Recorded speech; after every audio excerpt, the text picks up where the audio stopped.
Okay guys, live na tayo. Share nyo na yung live natin guys. Ayusin lang natin.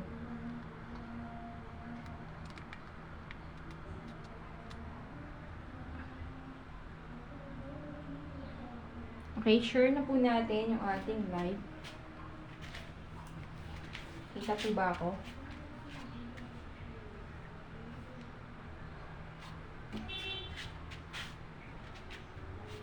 Ayun, kita. Ayan, kita na ba ako?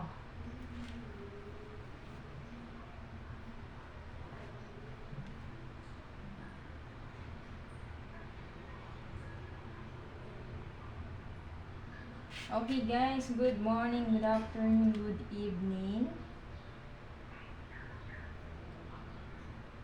Marami po kasi nagtatanong sa atin kung na lang po tayo. Kaya nag-live na po tayo. Yan. So, ayan na lang. Ganyan. Una lang tayo para mas madali nating mapaliwanag.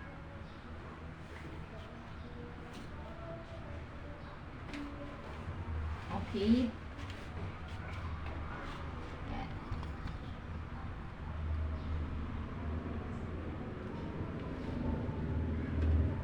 Marinig niyo po ba yung boses ko guys? May boses po ba tayo?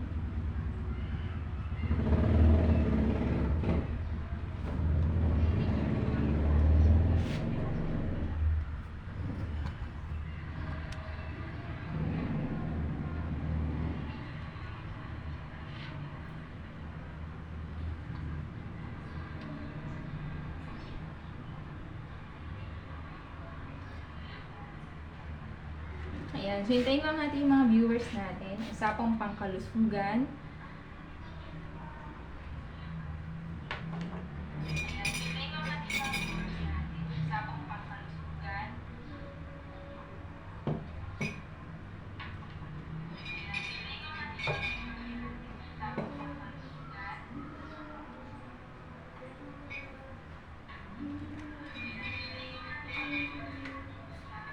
Okay guys, so ang pag-uusapan po natin today is tungkol sa paano maiiwasan ang pagkasira ng kidney. Kasi madami po ngayon at sobrang nakakabahala ang pagdami po ng mga dialysis center sa iba't ibang lugar ng Pilipinas. Bakit po ba nagkakaroon ng kidney failure or dialysis? Kung ikaw po kasi ay may mga nararamdaman na sakit, katulad ng high blood, no? For example, meron kang high blood, diabetes. Ayan, so, kung ikaw ay may nararamdaman at pumunta ka ng doktor ng ospital, ang gagawin po kasi sa'yo ay bibigyan ka ng maintenance na gamot. Okay? So, yung maintenance na gamot na iniinom mo, ipapaliwanag ko po sa inyo kung paano lalong dumadami ang sakit sa katawan mo dahil sa maintenance na iniinom mo. Sino dito yung high blood? Taas ang kamay. Taas ang kamay ng high blood dyan. Ilang taon ka na umiinom ng gamot na maintenance? 5 years, 10 years, 15 years? Gumaling ba? Sige nga. Gumaling? O lalong nagkaroon ng komplikasyon? Hindi gumagaling. Anong gamot ang binigay sa'yo? Maintenance. Ibig sabihin, araw-araw mong iinumin habang buhay hanggang mamatay. Kaya nga maintenance, di ba? So, anong kailangan nating maintindihan? Para maiwasan nating masira ang ating kidney, dapat alam mo kung paano ka gagaling sa natural na kaparaanan. Noong unang panahon, wala po tayong mga maintenance na gamot. Yan yung mga pharmaceutical. Hindi ko lang yan ma-discuss sa TikTok kasi binaban yung TikTok ko. Pag nagdi-discuss tayo ng mga ganyan, kasi bawal yan pag-usapan. Pero, kung ikaw po ay gusto mo pong gumaling na at gusto mong humaba pa ang buhay mo, pakinggan mo ako. Okay? Ayan. So, focus na natin dito.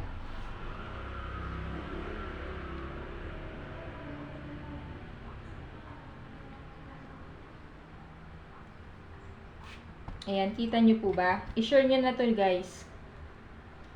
Kasi kung meron ka pong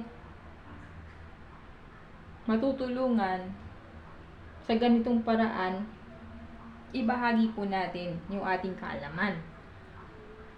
Okay? Ibahagi po natin yung ating kaalaman sa pangkalusugan. What if meron palang nanonood na may sakit at nawawala na ng pag-asa? So, ito yung magbibigay ng pag-asa sa kanya. Pag sinabi po nating high blood,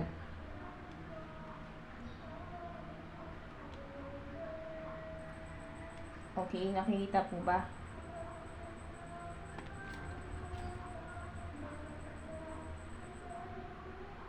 So, pag sinabi po nating high blood,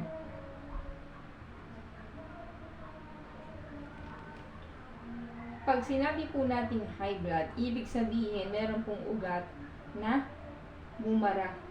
Itong ugat, bumara po yan. Yung dinadaanan po ng dugo, papunta sa heart at sa brain. So, ibig sabihin, yung sakit na high blood, hindi yan sakit.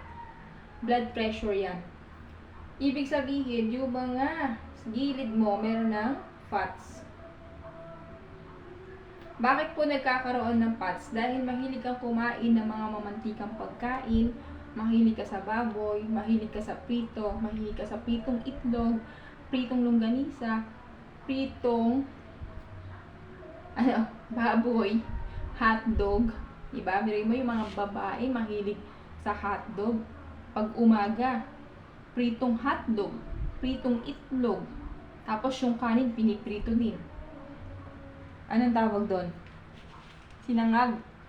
So, ang nangyayari, napupunuan ng cholesterol yung ugat mo. Hindi na makadaan yung dugo papunta sa puso, papunta sa brain. Pag pumutok sa puso, anong tawag? Heart attack. Pag pumutok sa brain, anong tawag? Stroke. Tama po?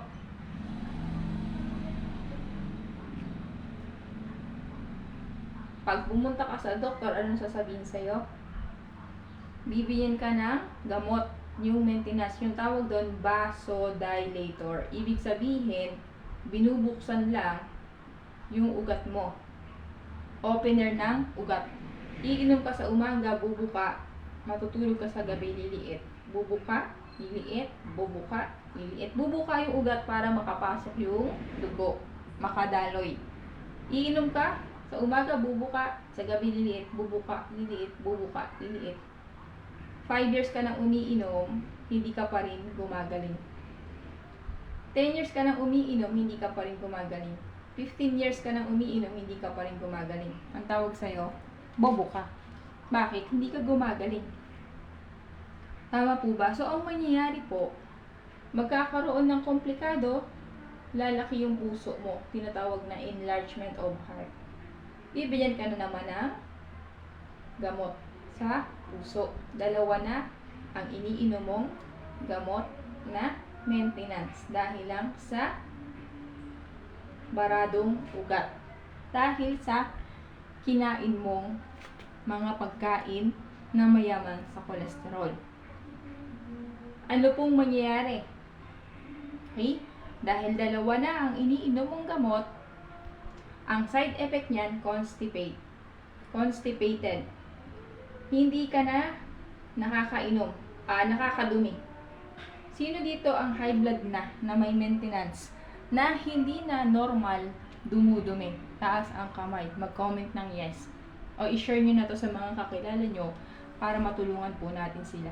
Nagiging constipated. So, constipated, madumi na ang iyong colon. Pag madumi ang colon, dyan po bumabahay yung mga bakterya. Subukan mong kumain, tapos iwanan mo yung pagkain ng 1 linggo. Di ba inuuod na? Tama po ba? What if ilang taon na nakaimbak yung mga pagkain dyan, simula pagkabata mo, tapos hindi mo pa nilalabas? Anong mararamdaman mo? bloated, masama ang pakiramdam. Lahat po ng hindi nakakadumi ng normal, sumama ang pakiramdam. Lagi po silang galit. Tama po ba? Kapag po hindi mo nilinis ang colon mo, sa natural na paraan, pwede ka pong magkaroon ng cancer. Kaso, pag constipated ka, bibigyan ka na naman ng doktor ng gamot na synthetic, maintenance, na may chemical. Diba? Anong tawag sa gamot na yon?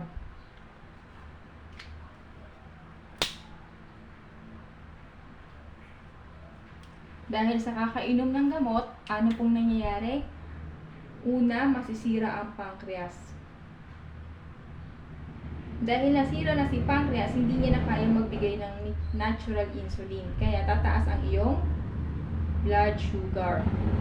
Dahil po dyan, ikaw ay may diabetes na.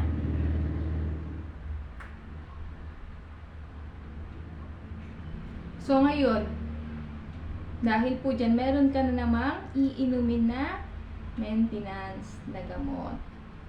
Dahil tumaas na ang iyong blood sugar. At ang pinaka-worst, next, lahat po ng mga umiinom ng maintenance sa blood sugar, after ilang taon, nasisira ang kidney. Kaya, subject for dialysis. At pag ikaw ay na-dialysis, para ka ng buhay na patay dahil nag-iiba na ang kulay ng iyong balat. Tama po ba? Hihintayin mo pa bang ma-dialysis ka bago ka mag-take action? Anong kailangan natin gawin? Kailangan lang natin gawin ay matutunan natin yung tinatawag na detox. Ibig sabihin ng detox, iinom ka ng tamang combination ng ating organic na pangtanggal ng mga toxin. Pag ininom mo yon, lahat ng toxin sa colon, ilalabas mo. Gaganda ang iyong bowel movement. Okay? Pag gumanda ang iyong bowel movement, gaganda ang iyong pakiramdam. Pati yung mga cholesterol, idudumi mo yan. Okay? So, ano lang palang kailangan natin gawin? Kailangan mo lang alamin yung tamang detox. So, meron po tayong free guidelines. Pag po kayo nag-avail sa aming program, magkakaroon kayo ng guidelines. Ano yung guidelines? Ano yung mga dapat kainin? For example, meron kang bukol. Ba't ba nagkakabukol?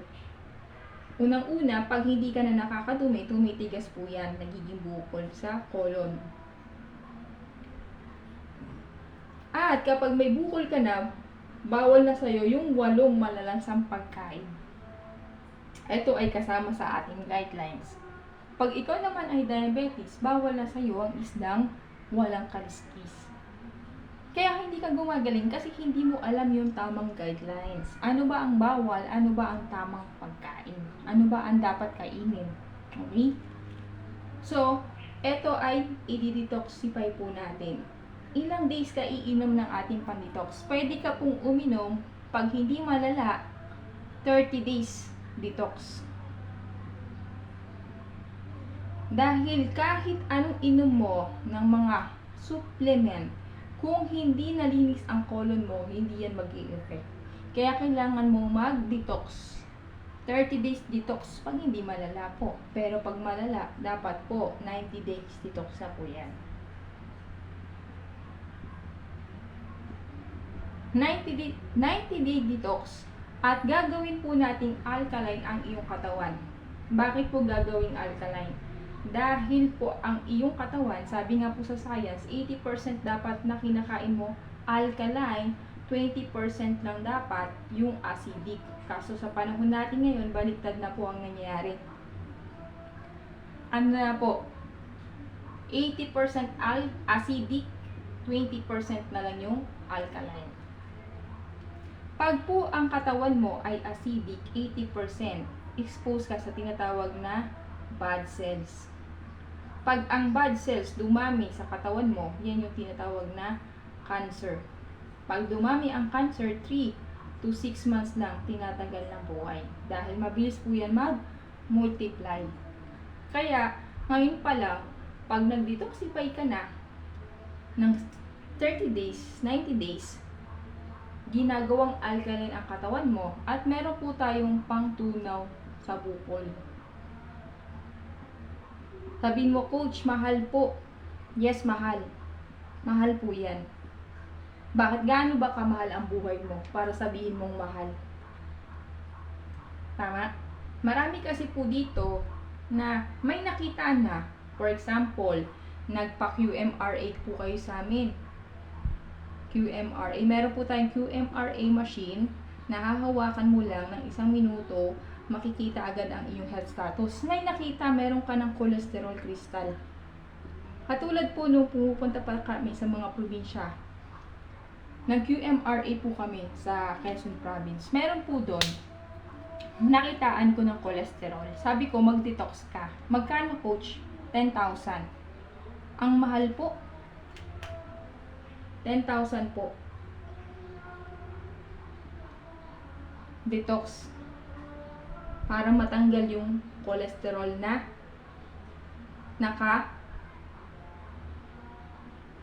bara sa puso. Sa puso nakabara. Okay? Namahalan.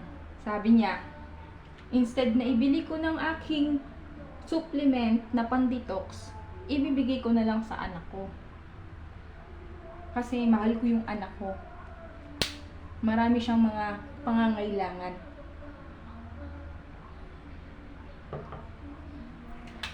Diba? Ayan yung mga sinasabi ng mga magulang eh. Mahal ang anak.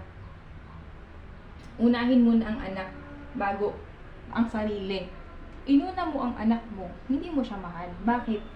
Paano kung ikaw ay inatake sa puso at namatay ka? Anong mangyari sa anak mo?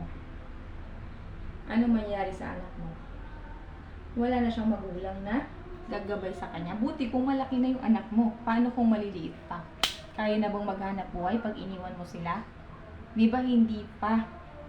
So, bad news. After 1 week, tumawag yung kamag-anak, inatake sa puso.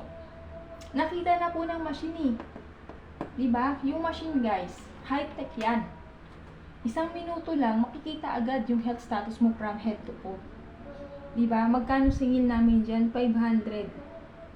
Doon nga sa Pampanga, sa mga kapulisan, 1,000 ang singil namin dyan. Kasi high-tech yung machine. Na-detect na. Tapos ayaw mo pang aksyonan yung kalusugan mo. Ang buhay, isa lang yan. Ang pera, kaya pang hanapin. Diba? So, anong nagawa ng 10K mo? Kung wala kang 10K, ginawan mo ng paraan na buhay ka pa. Naalagaan mo pa yung anak mo.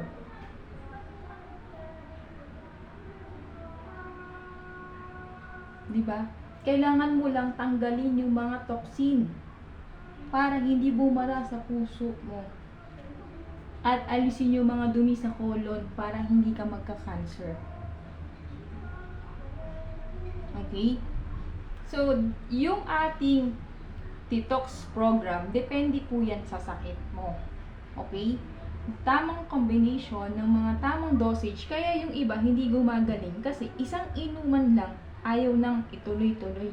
Hindi po ganun yan. Tamang dosage po ang kailangan dyan. Okay? Tamang dosage. Okay? At tamang araw.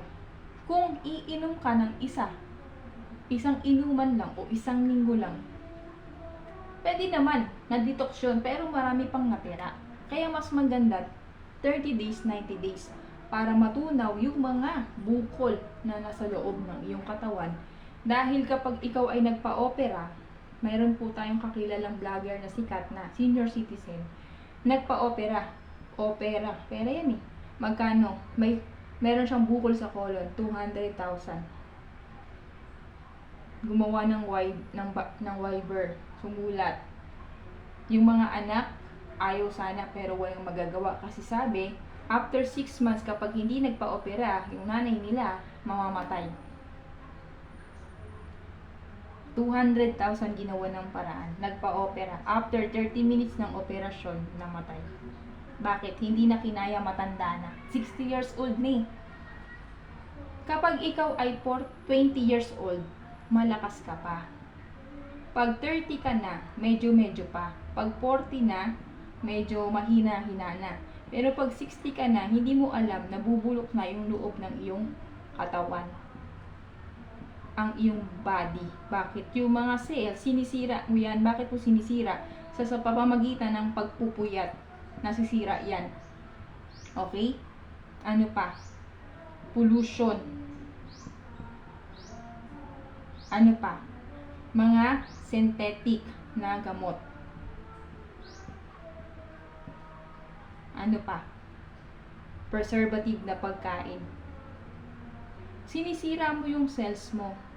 Kaya, pag tumanda ka, habang tumatanda ka, humihina na yan. Kaya kailangan nating palakasin sa pamamagitan ng pag-detox at paglalagay ng nutrients sa ating katawan.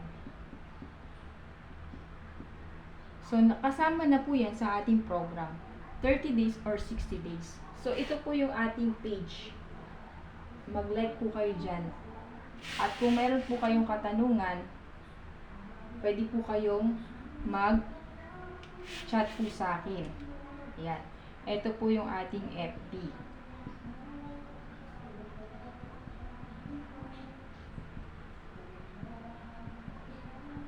I-type mo lang po to. Kasi nahihirapan silang i-search ako. Kaya nilagyan ko ng ganyang pangalan. Para marami daw kasi akong kapangalan.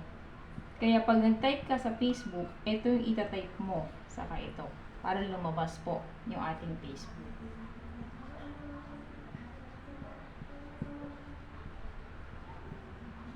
Hindi po ako masyadong nakakasagot ng text. Anong tawag po? Pwede po text. So, ayan po. I-share nyo ang ating live. I hope na meron kayong natutunan. So, thank you and God bless. Bye-bye.